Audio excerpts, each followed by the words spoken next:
Hello, students. Welcome to another lecture on vaccinology. We will be discussing a very important topic on vaccines today, which is the adverse effects of vaccines and what is the management of it. Now, we know how important vaccines are and what are the benefits of vaccines. But all the vaccines come with certain adverse effects, right? And adverse effects of different vaccines are different. We are supposed to know how to manage the adverse effects. Before you apply a certain vaccine, you should know what can be the adverse effects of it, and you should also counsel the parents accordingly. Let's go. So, what is an AEFI? What is it? It is actually adverse event following immunization. It is defined as any untoward medical occurrence after vaccination, not necessarily causally related to the vaccine. So it may not be related to the administration of vaccine, but it has to occur only after vaccination, following immunization. That is what they say in AEFI, right? Now, how do you classify it? When you classify it, it is on the basis of severity. It can either be common and minor. Second, it can be severe, serious adverse effects following immunization. Then, vaccine product related reaction. It can be a coincidental event. That means not related to the vaccine at all. And then, immunization error related, how you've applied the vaccine, that also matters. Now, what are the common AEFIs? What are the mild reactions? What are the mild AEFIs? These are the most common ones, right? So, fever is a common adverse effect following immunization, and you always counsel a parent for fever after you've applied a vaccine. So, if they ask you, कि ma'am बुखार आ सकता है, for most of the vaccines, the answer is yes, yes, they can have fever. And how do you tell them? How do you ask them to manage this? You can tell them that please measure the temperature of the child if you feel that the child seems hot or warm, right? And if it is more than 100 degrees Celsius, you can give paracetamol or even tepid sponging works. Okay, so paracetamol in the right dosage. So whenever you're writing a prescription, it is important that you also write that the fever can happen and post vaccination, and that paracetamol can be taken along with the right dosage of paracetamol. And then local reactions, swelling or redness at the area of vaccination, that can obviously happen. And for that, you can ask them to apply cold compresses. Then, third being irritability, right? So, for irritability, if the child is irritable, you what they can do is, because mostly they irritability is mostly because of pain, so you can either give paracetamol and see comfort and observation. If the child is extremely irritable and inconsolable cry is there, or if there is a change in sensorium of the child, behavior of the child, the sensorium has become altered, then that is a red danger sign which we will be talking about ahead. But normal irritability is okay, for which comfort and observation is okay. Then mild rash, for example, in MMR, you can get a mild rash. The second picture, it is usually self-limiting. So you do not have to ask them to apply anything. No lotions, no steroids, no creams, nothing has to be applied, and it goes on its own. So mostly these are the symptoms that occur in the first 24 to 72 hours of vaccination, and they will resolve on their own. These are mild symptoms. What are the serious ones? Serious, I would rather use the word severe AEFIs, anaphylaxis. What is anaphylaxis? Anaphylaxis, severe allergic reaction.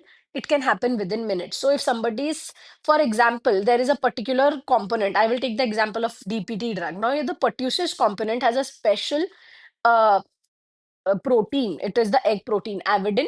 Okay, it is egg protein. Now, some children are allergic to it, so they can have a serious reaction to it. It can cause anaphylaxis. You all know what is the management of anaphylaxis. What happens in anaphylaxis? There may be bronchospasm, there may be laryngeal edema, there may be difficulty in breathing, right? So, what do you give? You give adrenaline, right? And you all know the dosage, 1 is to 1000 dilution. You have to give 0.1 mg per kg. So, injection, adrenaline has to be given, or an EpiPen has to be given. Then seizures are very common post DPT, post DPT vaccination, which you apply at your 6, 10, 14 weeks, and then the boosters also come. So seizures are quite common in such children. So these children have to be carefully observed. Now, something called as HHE, hypotonic hyporesponsive episode. What happens is that the child becomes loose and falls and has a period of unconsciousness for some time. HHE is also common post DPT. So seizures, HHE, they can happen post DPT. That is there. And then there is encephalopathy. What happens in encephalopathy? There is a change in sensorium. There is rare high pitched cry. It is a rare reaction, but you should be able to catch it really soon because this is a severe AEFI. So it is a rare high pitched cry or persistent vomiting may be there. Is that means encephalopathy may be there. Now we've seen what will be the management of these serious AEFIs. Anaphylaxis, you immediately give injection IM adrenaline at 0.01 mg per kg. And ABC protocol, of course, you have to secure the airway. You should know how to manage breathing and circulation. This is mandatory. Seizures, if there is seizures, IV midazolam, please write the dose 0.1 mg per kg. First is that, otherwise diazepam rectally. If you do not have an IV line, you can use an IM midazolam also. And diazepam, though rarely used, but it is an option. And if there are seizures, you have to give lateral position of put them in a lateral recumbent position. They shouldn't aspirate and all of that. Monitor vitals and refer to a higher center if there are recurrent seizures. Now understand that once you've given DPT, and the child has had seizures, you will not give the vaccine, right? You will have to give the vaccine, but then there are other options. So earlier, whole cellular component of pertussis was known to cause seizures, or there may be reactions to it. So then you can switch on to your acellular component of pertussis. So there are options to it. Please don't skip vaccinations. Okay, the effects may be even more hazardous. HHE, which is your hypotonic hyporesponsive episodes, what you can do is there can be just supportive care and monitoring. So if your child has had an episode, you always report back to the doctor. Okay, you always report back to the doctor, and it is always entered in the vaccination card also, ideally. AEFI reporting and documentation is also very important. So you report to the nearest PHC or your medical officer, immunization officer.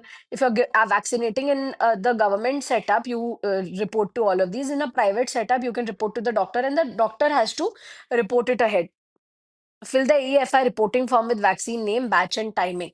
So they have a special form for it, okay, which has to be filled. What vaccine name was, vaccine was used, what was the batch number, and what was the date and timing of the administration of vaccine, which is then further sent to the district immunization officer. So this is a whole protocol that has been put in place by the government. Right. So your doctor, once you've reported it and filled a form, your doctor will report it ahead so that it reaches the immunization officer, and eventually it goes to your Ministry of Health and Family Welfare office. So this is not a small thing, because so that they become vigilant that this particular vaccine of this particular brand of this particular batch number has caused certain reaction, and if they catch more than a few children having reactions with this, they might altogether stop it, bring in alternatives, understand. So it always has to be reported and documented really, really well. How do you prevent it? Of course, if you're using a good quality vaccine and you're maintaining the cold chain properly. So, maintaining cold chain is important. Okay, so whenever you have a vaccine in your hand, even if you know, or even if your Google says, or whatever your textbook says, right? Have a habit of reading the backside of the vaccine. Read the storage guidelines of the vaccine. Read how the vaccine has to be applied. Some vaccines are pre-filled syringes. Some vaccines come with a diluent. Understand how they have to be diluted. Sometimes the same vaccine with different brands may have different ways of preparing it all together. Okay, so vaccinology in itself is an intricate branch. Okay, and it has to be understood very carefully, because the side effects, no, you see them immediately, right? screen for allergy history. Please be very vigilant. Ask every children before you're applying a vaccination. Ask them, okay, so what all vaccine have you applied? Has the child had any reaction, including fever? Ask everything. Ask everything if the child has had fever, if the child has had any severe reaction to vaccines, when was the vaccine given. Everything has to be asked. Okay. Then observe child for 30 minutes post vaccination. Now, this may always not be possible, but if you can make the child sit in your clinic only post vaccination for some time, that's a good practice.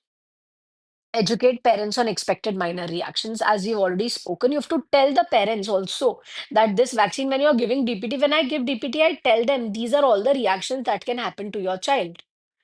Because you never know. There was one child in my clinic who suddenly had a HHE. Okay. We immediately checked blood glucose was okay. And then the child was made to sit. Eventually, the child regained consciousness. There was a child who threw seizures in 8 hours, came back, had seizures. The seizures had to be controlled. So these were all AEFIs. Keep anaphylaxis kit ready at all centers. So understand, please have what is your anaphylaxis kit? Have epinephrine, have things to secure your airway breathing circulation post you've vaccinated. This most people don't understand. The left, right, center, they just apply vaccinations. Okay. But understand that it's not just as simple as giving an injection. Okay, understand what all goes in that vaccine. What are the components you're dealing with? Is your patient allergic to it? What are the possible side effects this child can have? Also, one very important thing, something a little off track from your AEFI is understand what is the catch up on vaccines. Just because you've not given your typhoid at 6 to 9 months, some people don't end up giving it. Understand that it can be given till 2 years. So don't make a child miss out on a vaccine just because you don't understand the catch-up schedule. We will be talking about vaccination schedule also.